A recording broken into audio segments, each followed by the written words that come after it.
It's time to get it, and you know how we get it. Americano, the podcast about all things business and personal growth with your host, Eric Vonheim. Today, I would like to welcome Chef Beeta to the show. Chef, how are you doing? Hi, I'm good. Thanks for having me. You are welcome anytime to our show. Where are we at today? Let the people know. Where are we at? We are busy as ever. What else? Building this business, building a brand, and figuring out how to do that along the way, I think. It's been fun. It's been kind of a crazy ride, that's for sure. Things are changing all the time, which is kind of a cool part of this business. Yeah, so you presently are in the middle of building a business, and in proximity, we are in Orange County, right? Right, Orange County, yep. Servicing Los Angeles and San Diego as well. Anything kind of in Southern California. Just depends on that's the fun of like custom catering and private chef world, right? It's like wherever somebody has a gig in New Orleans, cool, you're in New Orleans. Someone has a wedding in Thailand, I guess we're going to Thailand. Like you go wherever the work is, right? You're not really based out of anywhere, which is kind of fun. I like this. You know, our guests listening are probably wondering, my God, we have food, we have travel. Where are we at? Let's talk about this real quick. So for our audience that's listening, Chef Beeta and I have known each other for many years now. We met at Angelina's Pizzeria in Irvine, California. And when I first met her, I knew right away that here's somebody that was going to be moving and shaking, that was passionate, that wanted to make some moves on her own. And she now has a business of her own. But what I want to do today is I want to roll the tape back just a little bit. Can you share with our audience a little bit of background? Who is Chef Beeta? How does Chef Beeta become who she is today? I think I'm trying to figure that out myself as well. I've had quite a different background, I would say. I grew up in a Persian household in Calgary, Alberta, Canada. Okay. Was there until about 18. After high school, I moved to Seattle for college. I studied biology in college. You're a biology background. Right. Wow. I think growing like up, petri dishes and stuff? Right, exactly. Like cutting frogs, these type of things? Like doing dissecting cats, I think was my 12th grade project. Right. I think growing up in a Persian family, you have like 5 choices. You can be a doctor, a lawyer, an engineer, maybe a pharmacist, right? Like you don't get to choose. You don't get to be whatever you want to be. Yeah. You get to be whatever your parents hope that you will become. Right? I said hope, you said instruct. Tomato, tomato. Whatever they tell you to do, right? So from the beginning, I think I had braces when I was younger. So I was like, oh, this is cool. Like my orthodontist, comes in, checks in. This is a good job, like makes good money. This is something, no problem. I was always good in sciences. Math and science was like my strongest field. So I picked that from the beginning, and I never really considered anything else. I never bothered to like look into what am I curious about? What do I like to do? What interests me? What's feeding my soul? It was always like, oh, this is a good job. You make good money. This is one of the qualified positions according to your parents. Okay, cool. This is what you're going for.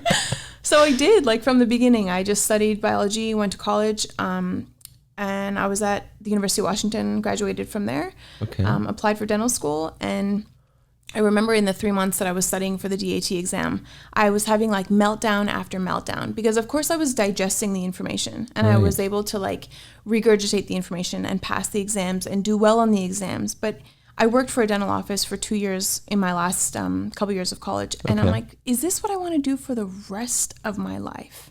Right? So that was weighing on you. I mean, you're going through the motions, you're having success, but it's weighing on you. Yeah, you're good at it. So it was like, yeah, okay, this is fun and I'm good at it and I have success with it. But do I want to do this forever? And I've always, I think, internally been the rebel of the family. For our listeners out there, she looks like the rebel in the family. I'm always the one that's like coming up with new ideas, like going against the grain. My poor dad. My gosh, my poor dad.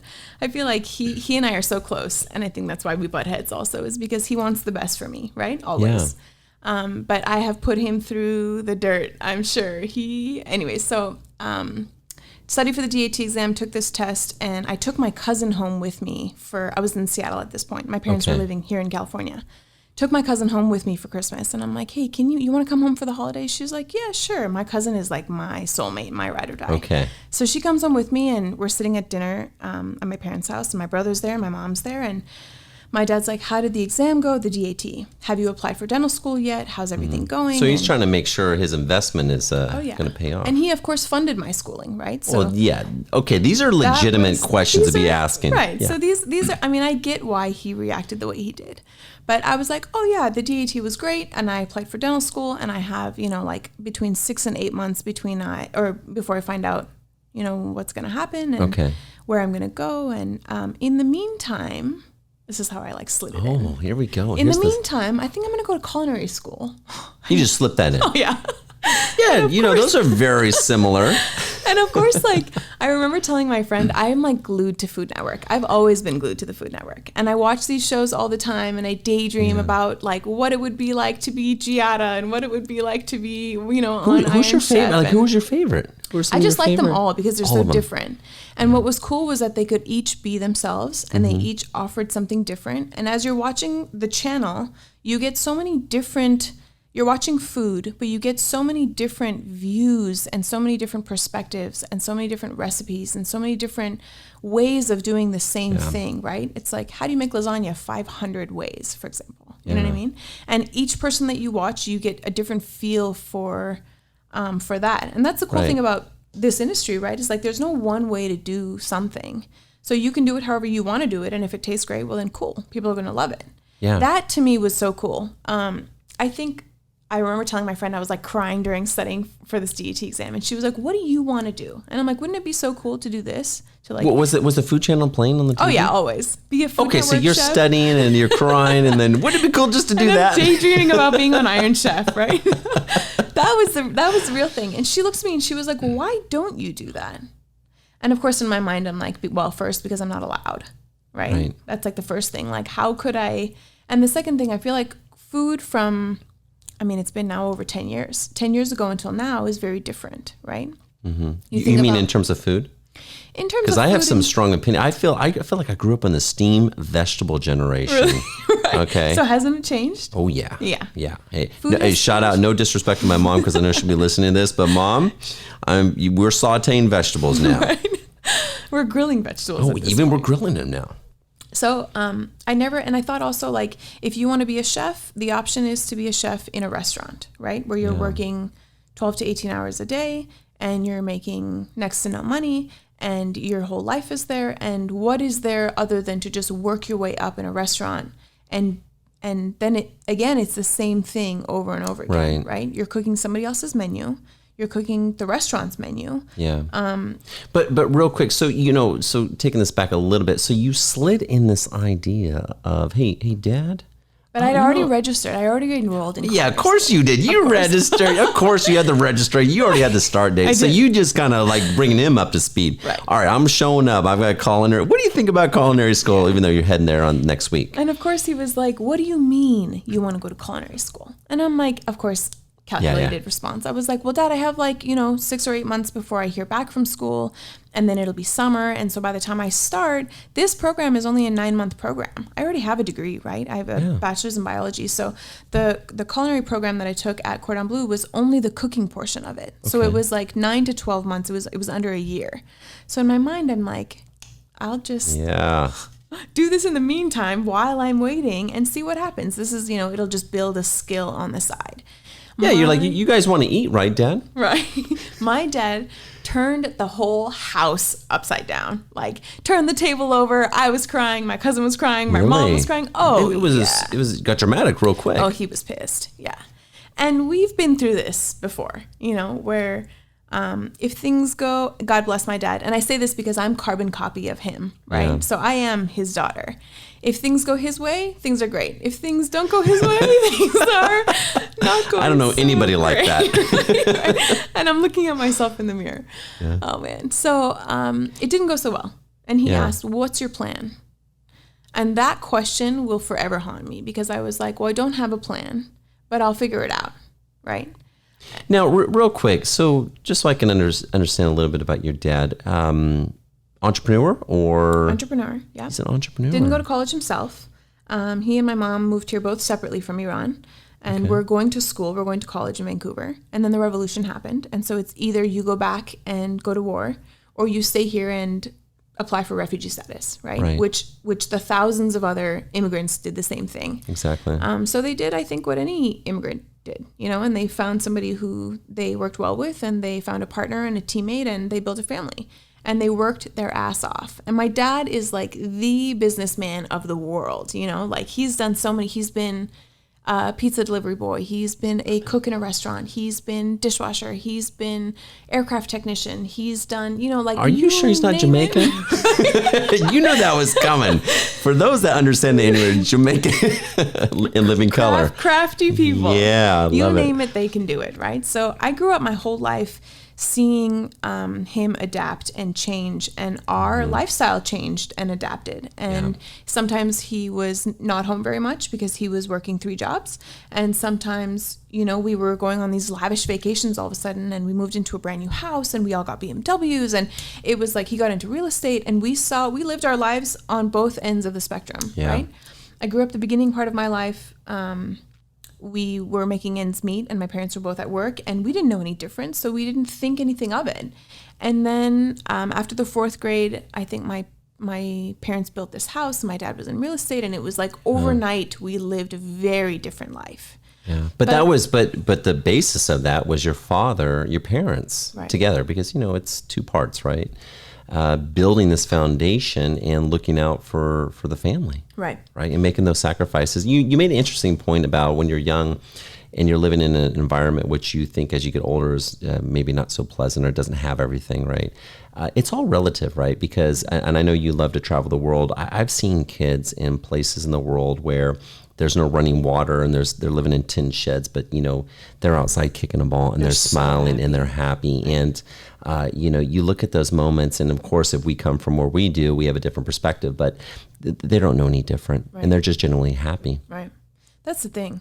I think that was a key point of like the way my brother and I are now, because we have everything we want, right? Yeah. We live in Southern California. We have nice cars. We live in a good house, but we didn't live that way to begin with. Yeah. So, and to watch my parents, both, my mom, she took care of my dad, and she took care of the house, and she took care of my brother and I, and she worked, right?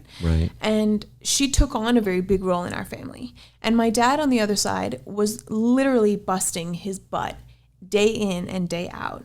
And we saw, as they say, the fruits of his labor, right?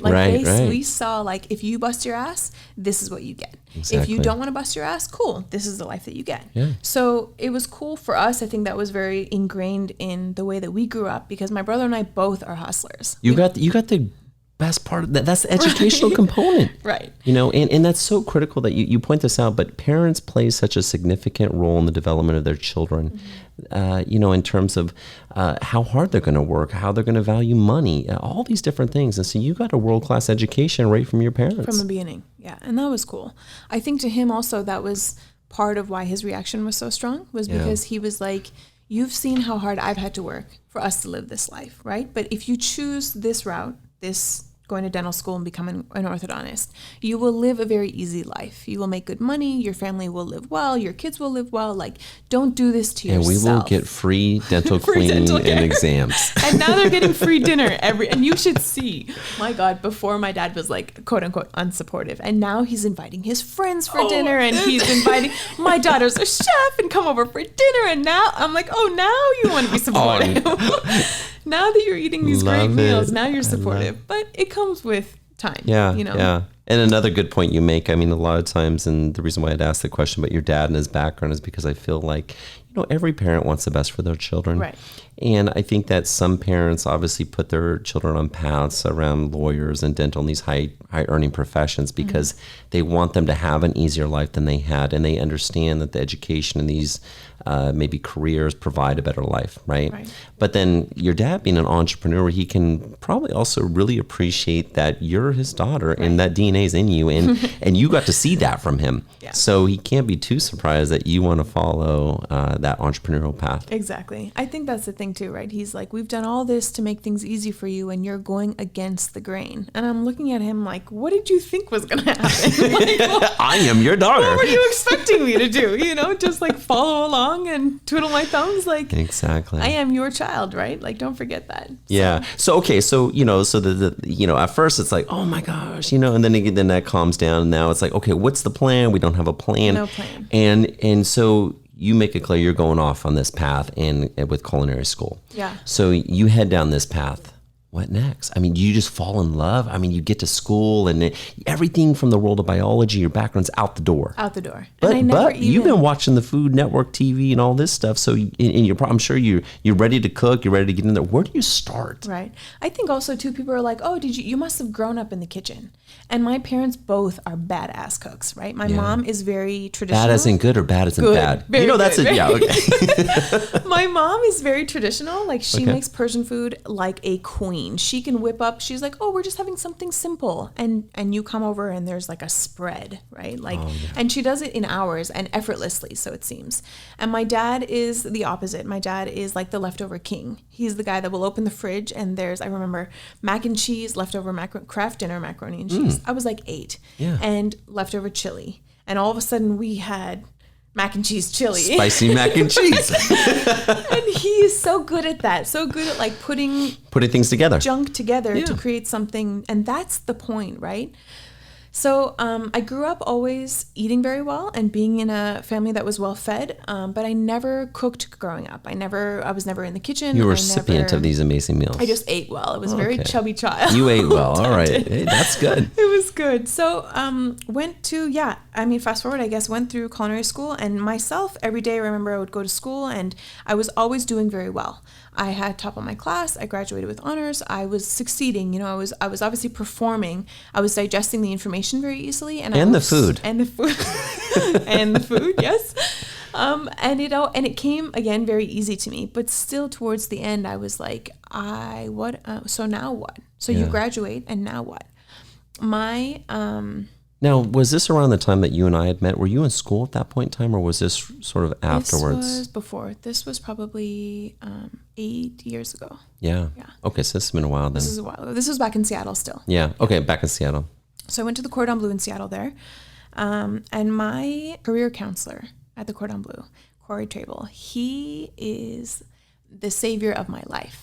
He was always so supportive, and he just was one of those guys where he was like, I see something in you, and I'm not going to let it go. Yeah. And he didn't, right? It was like these emails would pop up of these experiences or of these opportunities, and he would email me, and he would pester me, and it was annoying at that point because I'm like, man, leave me alone. I'm working full time. I'm in school. I'm trying to figure this out. I'm in culinary school. Like, stop forcing these things. And he was like, you need to do this. You need to get on this. You need to some accountability. For this. Right.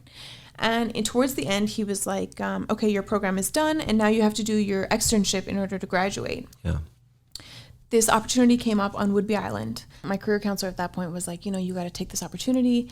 There's a chef who's coming out of Meadowood in Napa Valley, which is like a top-tier, award-winning restaurant. And he's the former executive chef there, and he has just bought a piece of property on Woodby Island, which is part of the San Juans off of Seattle. Okay. Is that the Puget Sound area? Right. Okay. Yeah.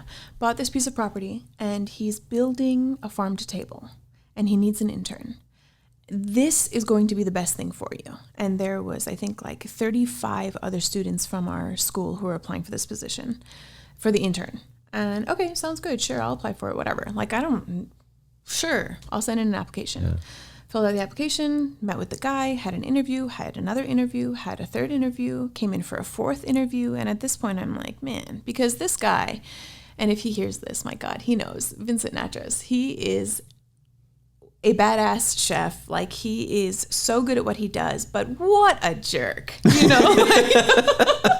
And this is no surprise to him because I feel like... So you get like a Gordon Ramsay equivalent? Exactly. Like, It's hard to hate him because he's so good, but at the same time, you're like, if you were just a little bit nicer, we could get along so much better, So by the end of the program, turns out that out of the 35 people who applied for this position, I was the one who got it. You got it. Yeah.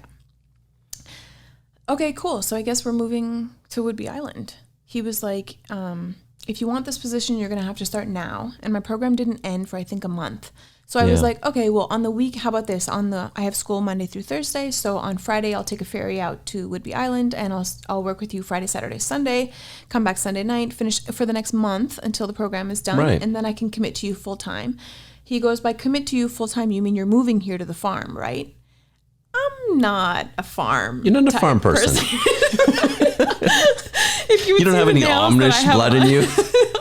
I'm not a farm type girl. I don't like bugs. I'm not crazy about dirt. I don't like being dirty. Like I'm not ditzy, you know.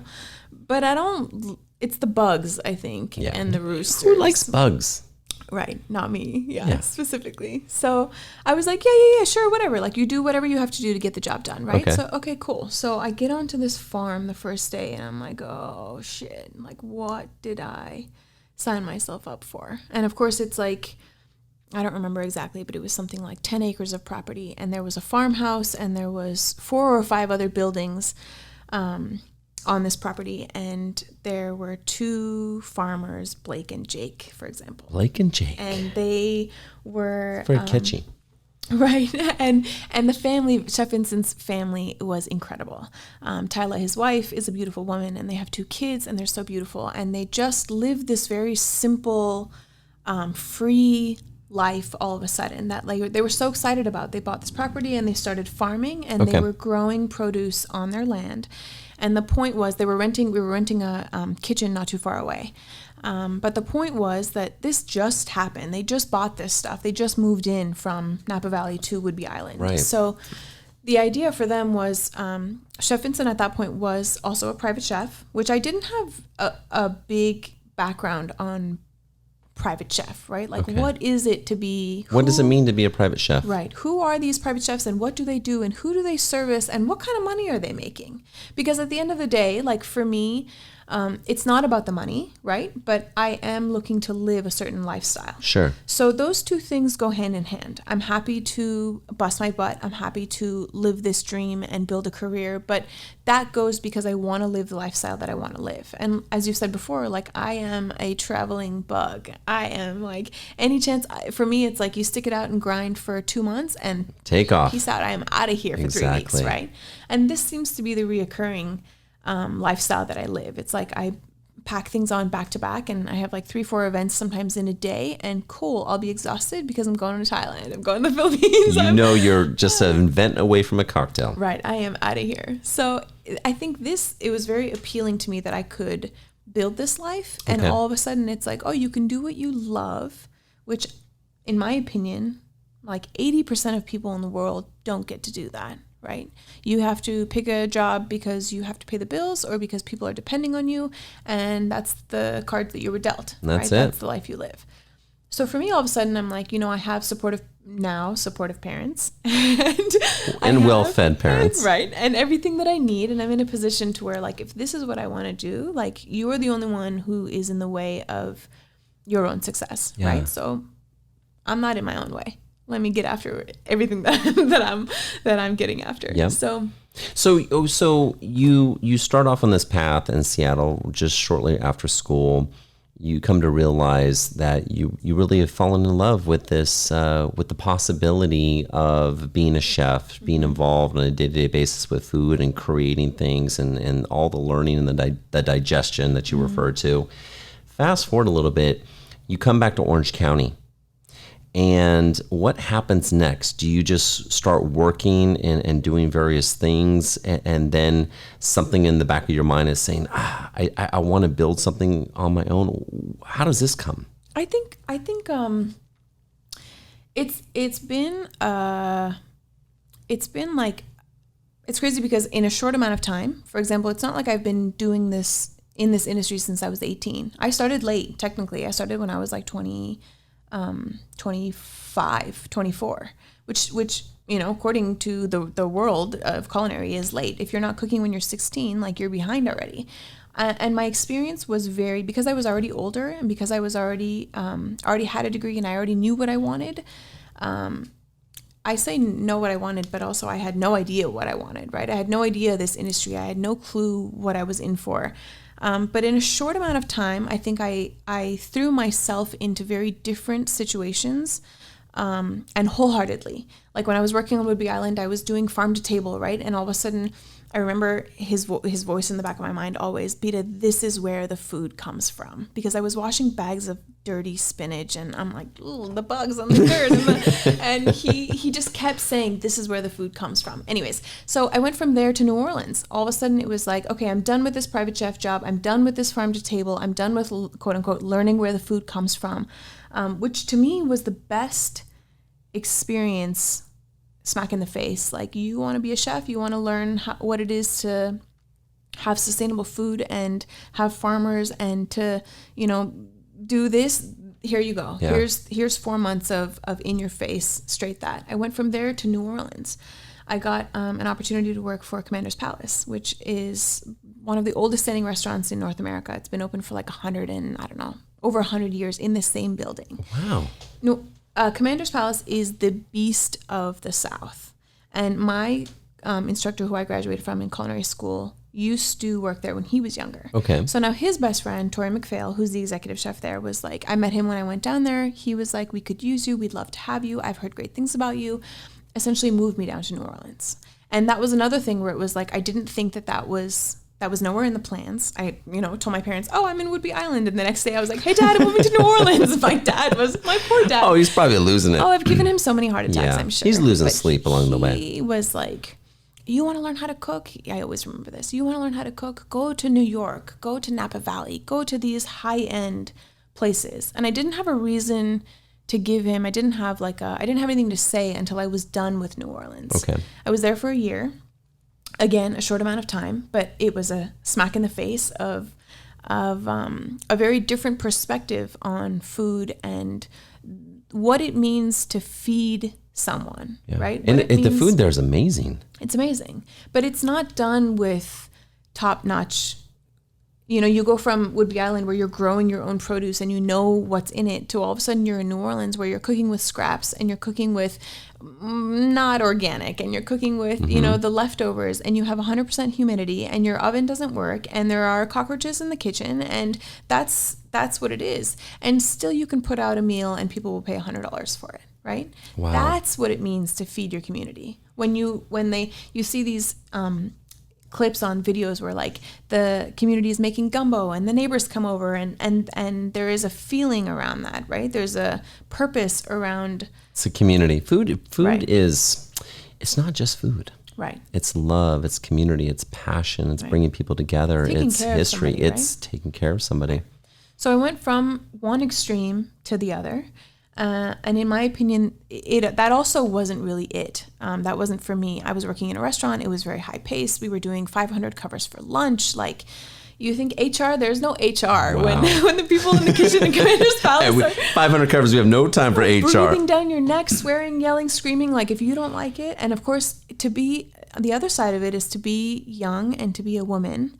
And to be in this industry is also very hard, right? Because you have all these head honchos and all these men who think like, what are you doing in the kitchen? This isn't for you. You can't hang with us. That's a little bit backwards, isn't it? Because now, so the men have taken over the kitchen here. Right. Well, I think that's traditionally how it's always been. From the chef perspective? From the chef perspective, okay. Right. You don't have very many.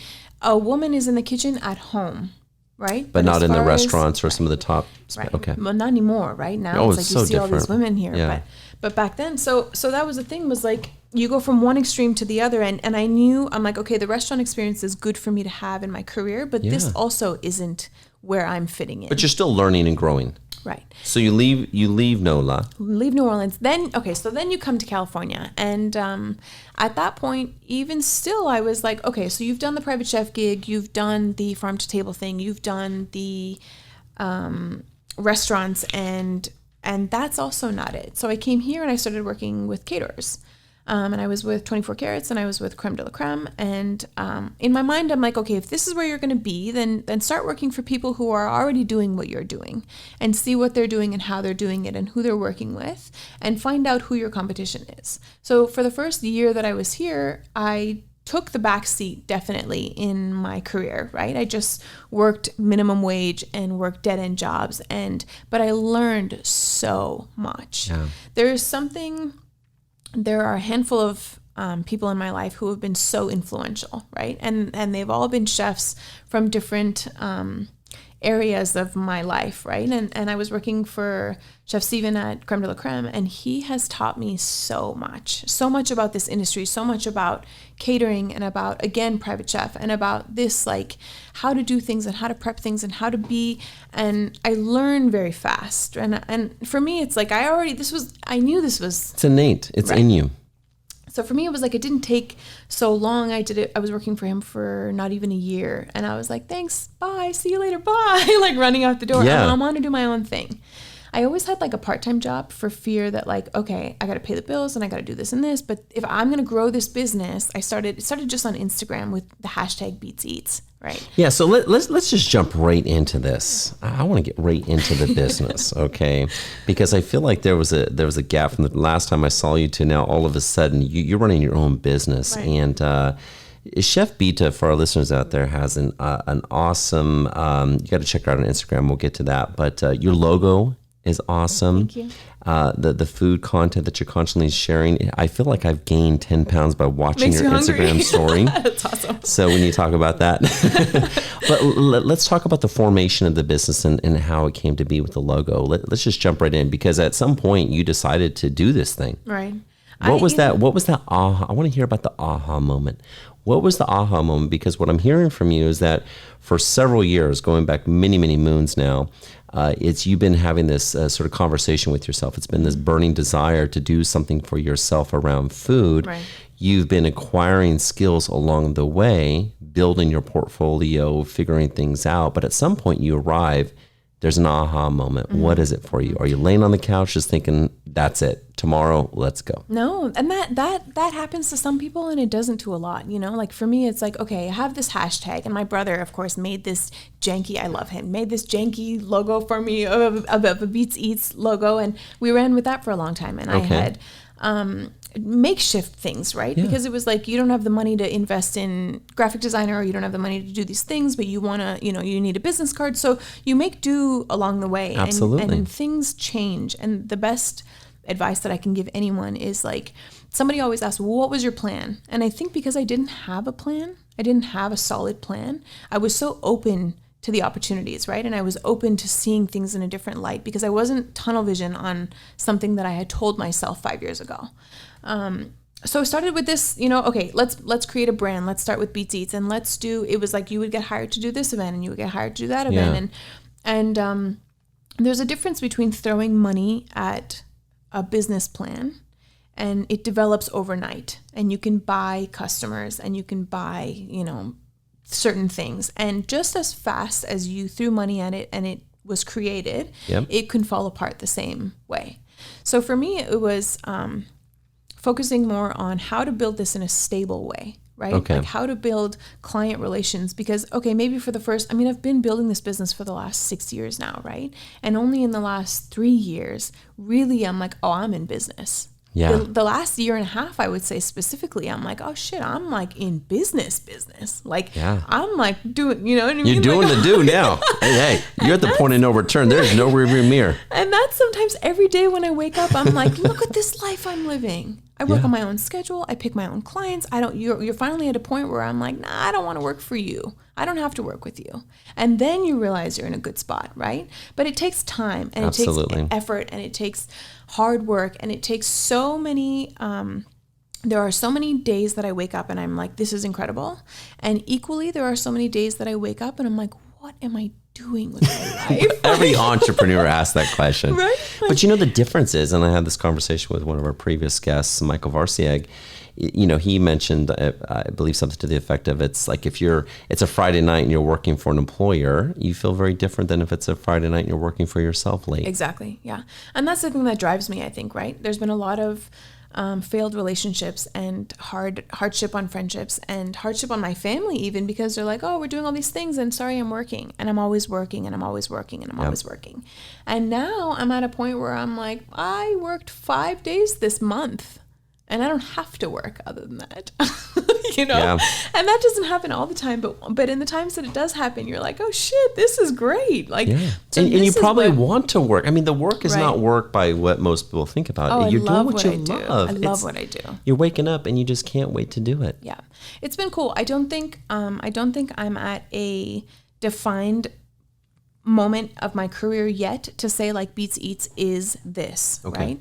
But at the moment I'm doing health-based meal prep. A lot of it is for athletes here in Orange County, NFL players, basketball players, even just regular, people. Regular Joes like me? Regular Joes, yeah, they're on this BeetzEats meal plan, and I always tag on my Instagram, stick to the plan, because truly, like, I've had some clients who now have been eating my food for over a year, and they've seen so much progress, and they've seen so much success, and they feel so good.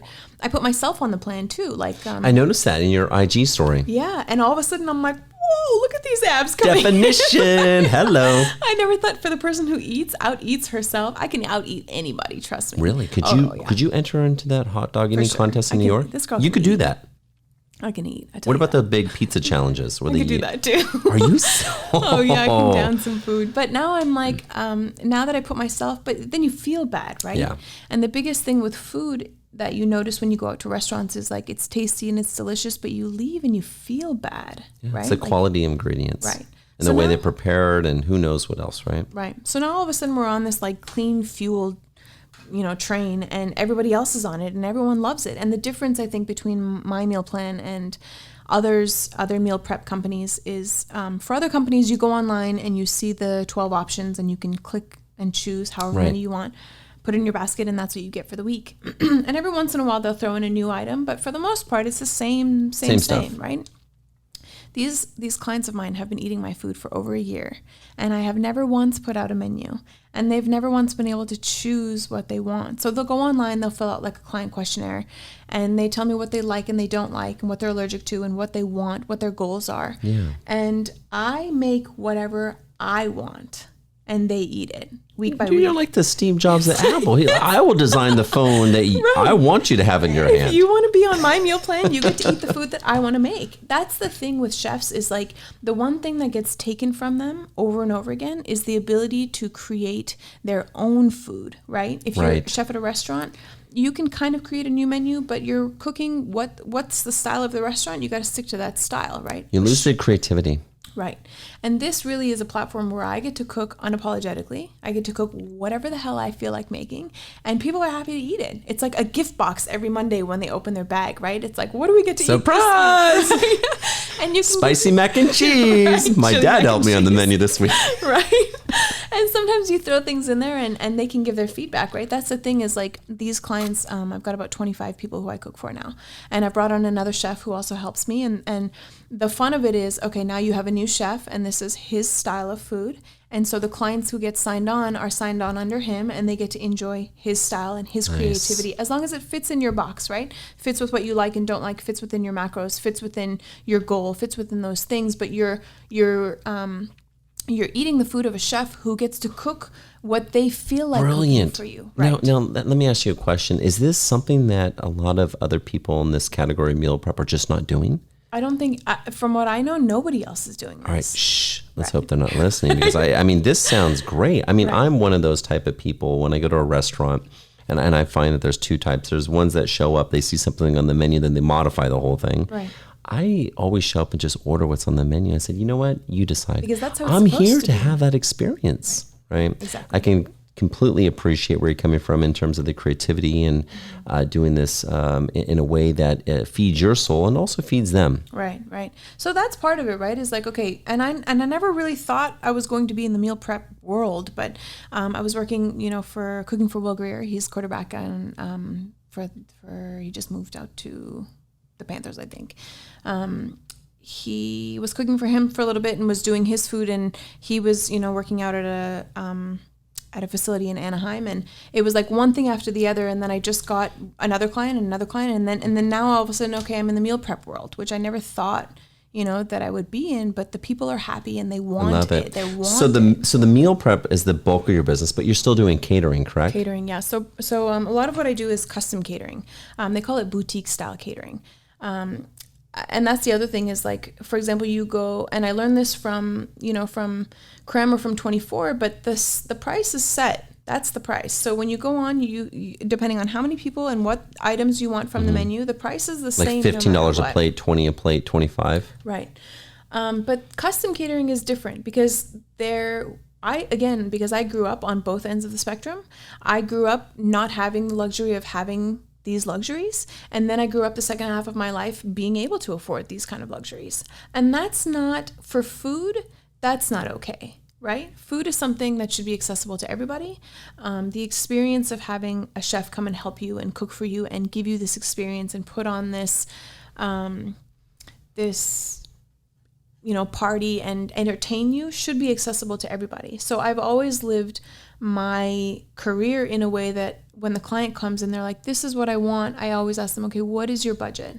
And for me, because this is my business and I'll run it however I damn well please, you tell me what your budget is and I'll tell you what I can do for you. I'll make the magic happen. Right. What can I do for you within your budget? Then you can decide, okay, can I move the budget up a little bit or not? And that, to be honest, that also like not very many people are doing. And that's when you take the like corporate side and you put in the human side, right?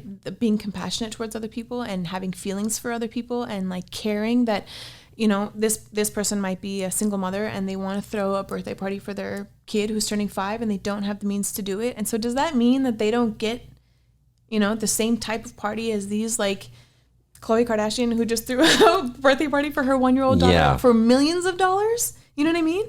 There's a big difference, but like, why shouldn't you be able to have something comparable? So for me, it's like, yeah, I'll do it for you. Sure. Why not? So that on its own, again, I never thought that I would be in this industry, and on its own, it has taken off, and on its own, it's been word of mouth, and it's like spread like wildfire. Right. So now both sides of this business are growing too fast, in my opinion, like faster than I can keep up with. But at the same time, like, what a good place to be in. It's a good place to be. Yeah. And that really just probably, it speaks to you. It speaks to your hard work, and it speaks to your product, product being that food and that experience that you create. I mean, a lot of times I talk with various people about, the level of competition that exists. And I always emphasize you can always compete on care. Right.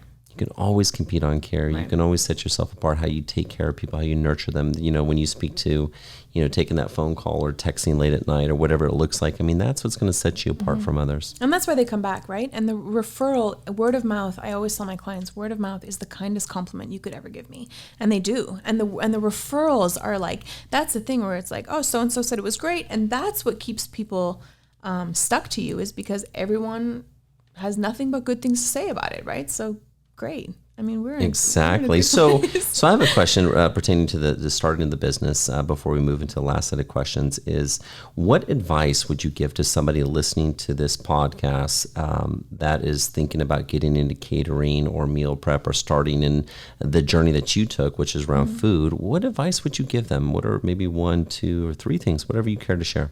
I think definitely from my own experience, finding a mentor in that, and you might have many mentors, right? Like for me, for example, the key people in my life who have really shown me and taken the time to like put up. I'm not an easy person to deal with. I should put that. Very nice to work with, but of course I'm not in the kitchen with you. I'm nice on a podcast, right? But I think, relatively speaking, again, I am my dad's daughter, and I am A-type, and I have an aggressive personality, and I am, relatively ruthless, but not an aggressor. No, just somebody, right? Just somebody who is like, you want something. You're on it. You want the best. Going after it, yeah. And there's been very key people in my life who have guided me and who have shown me and who have taken the time to explain to me and show me things. And that's the best thing, right? Is because in a short amount of time, I've learned what most people would learn in a lifetime. And they've been there when I've needed them. And even now, like there are some people who, I have a couple of people on Instagram who will message me. And although sometimes I feel like I'm too busy to respond, I always have to check back in with myself. And I'm like, remember, you were that person who was messaging being like, hey, how did you do that? Hey, that looks really cool. Like, can you show me how to make that? And there are some times where I'm like, I don't have the time to, but then I'm like, no, of course you have the time, because that's what it was, right? It was somebody took the time to show me. To help you. Right. Yeah. So I think that's the key, is like, don't stick to one thing. Okay. don't stick to, if you want to get into this industry, which there are so many, the beauty of culinary is that I can go the rest of my life and do something different every 6 months. And I'll still be in culinary and I will still be a chef and I can do something very different. I can do meal prep, I can do catering, I can be a private chef, I can work in a restaurant, I can go work on a resort, I can work on a boat. Like there are so many things that you can do in the same field. And that's the beauty of it, right? Is like keep changing, keep evolving. Keep evolving. Keep changing. So keep your skills fresh. Right. Be willing to learn. Yeah, exactly. Yeah. And learn from the people who are around you. There's this stigma with chefs that if somebody is in the kitchen and they're trying to show you something, don't say, I know. I got it. I know how to do this already. You don't have to show me, right? Because how they show you is very different than how somebody else will show you. And there is no one way to do something. So for you to be like, oh, I got it, I know, you already are closing yourself off to information. And information is like the king of the world, right? To be informed and to have this, I can do something 4 different ways. That's what can set you apart from somebody who only knows how to make lasagna one way. Yeah, but if I'm gonna follow that advice next time I'm in the kitchen. Right. I got this. No. Right. Tell me. I'm gonna pay attention. Me. Yeah, you can show me, please. It's good. It's the best to like be humble, right? Just let them, even if you know how and you don't think they know how, cool. Just let them show you anyways. What's the harm? They're gonna show you, and then you're gonna go about your business anyways. Exactly, and they're gonna feel good. Right. Last few set of questions for you here as we wrap this up. Sure. So I like to ask a few random questions and we'll see what we get. So the first question is, what is your favorite book and why? I don't know. I read a lot of cookbooks. That's okay. So not a lot of, I do love Kitchen Confidential. Kitchen Confidential? Yeah, that is one of my favorite books, I would say. Okay.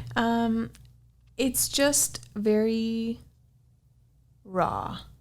It's a very good perspective of what it is because people make this chef life, #chef life, look so like glorious and glamorous. It's all glamorous online, right? And it's not, it's a lot of hard work. It's a lot of burns and cuts and bruises and bangs to your ego and makes you feel like shit a lot of the time. You know what I mean? Like there's so many days when I wake up and I'm like, I'm not cut out for this, but yes, you are. And that book, I would say is quite a raw insight to like what it is to go through the whole chef life. Okay. Yeah. Next question. If you can only travel to one more place in the world, where would it be and why?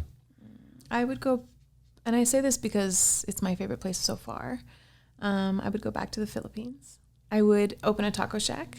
And I would live the rest of my life so happy. Eating tacos or being in the Philippines? Both. What part of the Philippines? Anywhere. I would move around. I'd open multiple taco shacks. And it doesn't have to be tacos. It could be anything. I could make like pita and hummus, for God's sakes. It doesn't matter what it is. But there is a very different, I've traveled around quite a bit. I will continue to travel for the rest of my life. There's something very magical about the Philippines and the way that the people are and the way that they view life. And it's funny because living here in California, which in my opinion is some of the most expensive real estate because of where we are, right? It's beautiful and everything is upkept and, the weather and that weather, is good. The consistency in the weather. Right. And in the Philippines, you have, imagine Southern California tenfold. And the people who are living on what would be $1 million property don't have electricity, right? So can you imagine like living somewhere that's 10 times as beautiful as Southern California and yet you have no electricity and like little to no food? But it's such a difference in perspective. Absolutely. Right? I would go back there for sure. Next question. What is the last random act of kindness that you did towards another individual and how to make you feel? I'm all about acts of kindness. In my mind, I wake up every day and I feel that every day you should perform an act of kindness. It can be something so small, like one of my best friends, Therese, she is my girl. And I learned from her because I call her my wife because every morning she sends me a good morning text message. Good morning. How are you? Like, I hope you have a great day. And at first I was like, man, she writes me all the time. I might have to mute this one. Right. And then all of a sudden I'm like, it's so important to check in with your friends and to just tell them that you care for them and tell them that they're great. Or I have another friend, Mike, who every time I talk to him, he makes it a point to be like, Beeta, you are great. And I hear it so often from him that I feel like he just says it because that's what he says. But every time he says it, I'm like, you make me feel so good when you tell me that you think I'm great, you know? So I try to do that. I try to do, you don't have to do something huge. It can be something so small. You can smile at a stranger. You can hold the door for somebody walking out with groceries. You can, you know what I mean? Like there's so many ways to make somebody feel like I see you and I'm here to help you, even though I don't know you and I may not even, you know, have no reason to care for you, but I'm still. I love that. I agree with you 100%. Right. So that's a big thing. And the last question I have is, where can people find you online? Mostly on Instagram. You can follow me on Instagram at chef.mbeets. On the website, BeetzEats.com. You can, whatever. I mean, Facebook, Instagram. Instagram probably I would say is the best way. But, you know, you never know. Maybe next year I'll be on Food Network. Or yeah, it should be on TV. Competing for these. You never know. With the way my life has been going, I feel like it's funny because people are like, oh, I haven't seen you in 5 years. What's new? And they'll give, you know, a mini update. And for me, every like 3 months, I'm like, man, shit is changing like it's quick. Moving like quick. There is, yeah, but that's the beauty of owning your own business, right? Well, we know that we're going to see you on TV someday, and I want to thank you so much for your time. Of course, thank you for having me. It's such a pleasure to have you on the show, and I hope our audience, you know, took some great things from your story, as I'm sure they did, and look forward to having you again someday after you're on TV. Yes, definitely. So thank you so much. Of course, good to be here. Thank you.